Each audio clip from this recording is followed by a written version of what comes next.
Olá, pessoal. Sejam muito bem-vindos a esta nossa análise visual histórica. Hoje, a gente vai adotar um tom um pouco mais sério, estilo documentário mesmo, sabe? Vamos mergulhar fundo para explorar um dos eventos mais transformadores da história humana. A ideia aqui é entender exatamente como a Reforma Protestante mudou para sempre as estruturas de poder, a cultura e a própria essência do nosso mundo moderno. Parem para pensar nisso. Como é que um único monge, com um simples pedaço de papel, conseguiu dividir o mundo ocidental ao meio? É uma pergunta fascinante, não é? Como um ato tão simples de questionamento fraturou séculos de unidade religiosa e política. Bom, antes da gente continuar e desvendar todo esse mistério aqui nesta apresentação visual do canal Observatório Humano, aproveita e já deixa o seu like e se inscreve no canal. Isso ajuda demais a gente a continuar trazendo conteúdos com esse nível de profundidade para vocês. Então, o nosso roteiro de hoje vai traçar uma jornada bem cronológica. 1. A Europa antes da Reforma. 2. Martinho Lutero e a centelha. 3. Expansão com Calvino e o anglicanismo.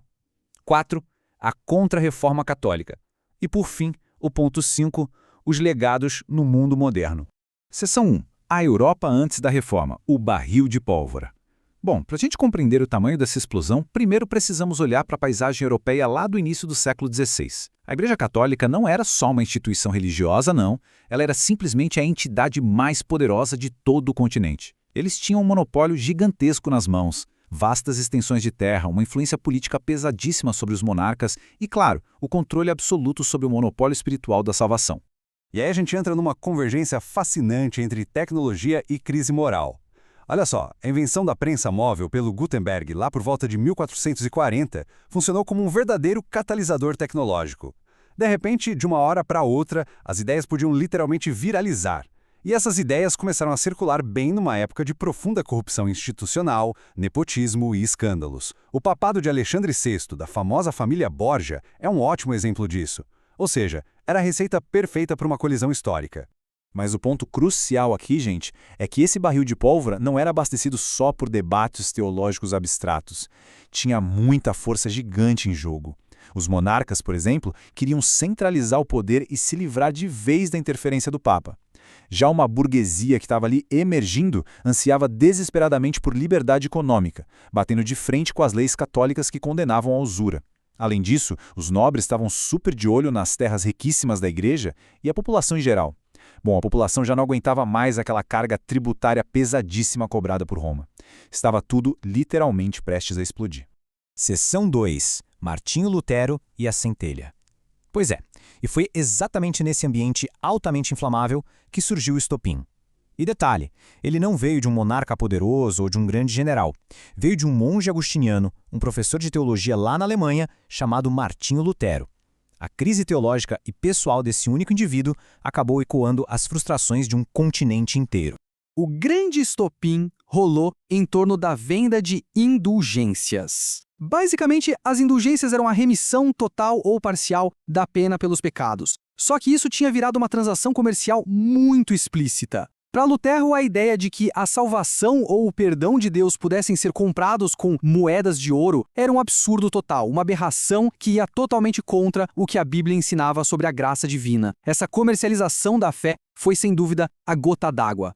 E aí, o número 95 entrou para a história. No dia 31 de outubro de 1517, Lutero publicou as suas famosas 95 teses. Diz a tradição que ele pregou esse documento na porta da igreja do castelo de Wittenberg. E aí que a magia da tecnologia entra. Graças à prensa móvel do Gutenberg, esses 95 pontos de crítica feroz foram copiados, traduzidos e espalhados por toda a Europa numa velocidade absurda. A mensagem de Lutero virou o primeiro grande conteúdo viral do mundo moderno. Olhando pelo lado da doutrina, Lutero bateu em 3 pilares centrais que desmantelavam toda aquela estrutura de poder vigente. Primeiro, a sola fide, ou seja, ele dizia que a salvação vem exclusivamente pela fé, e não pagando ou fazendo obras. Segundo, a sola scriptura, colocando a Bíblia como autoridade máxima, muito acima das decisões de qualquer papa. E o terceiro, o sacerdócio universal. Isso significava que qualquer cristão tinha acesso direto a Deus. Pensem bem, isso eliminava completamente a necessidade daquela mediação toda feita pelo clero católico tradicional. Seção 3. Expansão. Calvino e anglicanismo, ou seja, o efeito dominó. Porque, uma vez que o monopólio da igreja quebrou lá na Alemanha, o movimento não parou mais. Ele cruzou fronteiras rapidinho e foi sofrendo mutações para se encaixar em diferentes realidades sociais e políticas.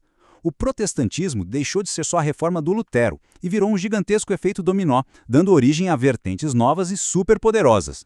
Lá na Suíça e na França, por exemplo, o teólogo João Calvino trouxe o calvinismo para a jogada. A grande peça central dele era a doutrina da predestinação. Segundo Calvino, Deus já tinha escolhido desde sempre quem ele ia salvar, não importava o mérito ou as boas ações da pessoa. Sem querer, essa doutrina acabou criando uma lógica onde o trabalho duro, a disciplina e o acúmulo de riqueza passaram a ser vistos como sinais práticos, sinais visíveis dessa salvação divina. Dá para imaginar o apelo magnético que isso teve para a burguesia mercantil da época, não é? Eles finalmente viram a sua ética de trabalho sendo validada pela religião. Se a gente mapear as principais diferenças entre essas vertentes, os contrastes saltam aos olhos. Enquanto o catolicismo mantinha firme a autoridade do Papa e os 7 sacramentos, as vertentes luterana e calvinista reduziram os sacramentos para apenas 2 e colocaram a Bíblia no centro de tudo. Mas tem um destaque super curioso aqui, a Igreja Anglicana. Na Inglaterra, a reforma veio de cima para baixo. O rei Henrique VIII rompeu com Roma, adotou uma teologia que era a cara do protestantismo, mas fez questão de manter muita coisa da liturgia e da estética católica. A grande sacada dele? Colocar o próprio monarca, ele mesmo, como a autoridade suprema da Igreja na Inglaterra. É claro que toda essa revolução causou guerras religiosas intensas pela Europa inteira. Um marco importantíssimo para acalmar os ânimos foi a Paz de Augsburg, em 1555. Esse tratado formalizou uma regra bem clara, resumida na frase em latim cujus regio ejus religio, que basicamente significa a religião do governante dita a religião do reino. Com isso, a reforma fraturou de vez o Sacro Império Romano e amarrou completamente a soberania política de um país à sua escolha religiosa. Seção 4. A Contra-Reforma Católica, a resposta institucional. Diante dessa perda gigantesca de fiéis e de territórios, vocês acham que a Igreja Católica ia ficar de braços cruzados? Lógico que não. A resposta institucional deles veio com tudo e teve uma magnitude histórica enorme. Foi a chamada Contra-Reforma, um momento super dramático de renovação interna rigorosa, um esforço cirúrgico para tentar frear e reverter os avanços dos protestantes. E a Igreja acionou medidas que foram pesadíssimas. O Concílio de Trento, por exemplo, durou quase 20 anos e serviu para reafirmar de forma muito rígida todos aqueles dogmas católicos que os protestantes criticavam.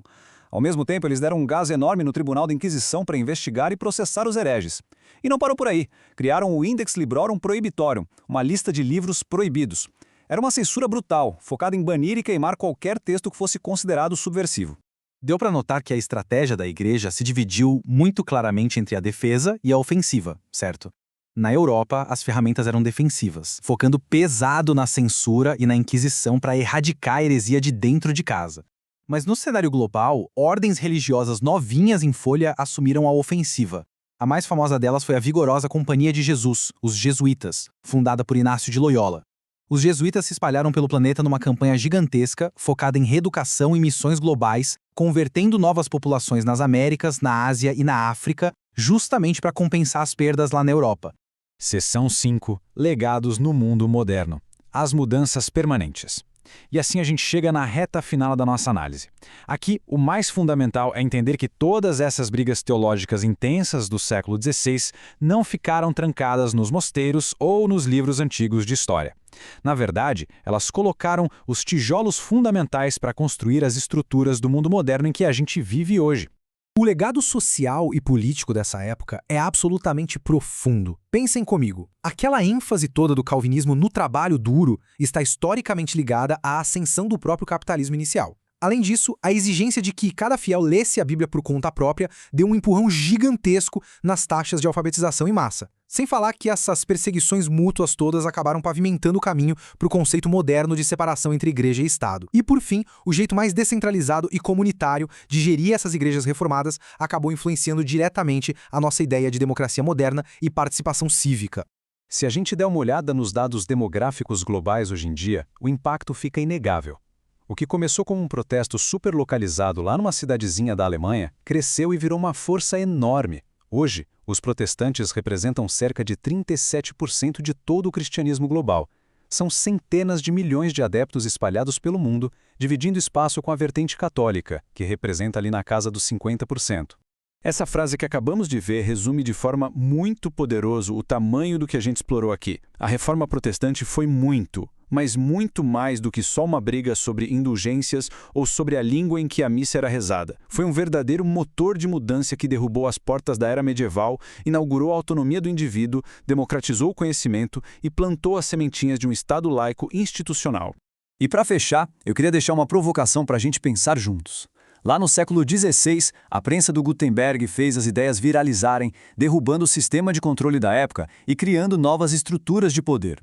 Agora, olhando para os dias de hoje, numa era de internet, de câmaras de eco nas redes sociais, de algoritmos e de informações que viralizam sem controle algum, será que nós não estamos bem agora, passando por uma versão moderna de uma reforma? É de explodir a cabeça, não é? Bom, muito obrigado pela companhia nesta análise histórica profunda. A gente se vê na nossa próxima exploração visual. Até lá!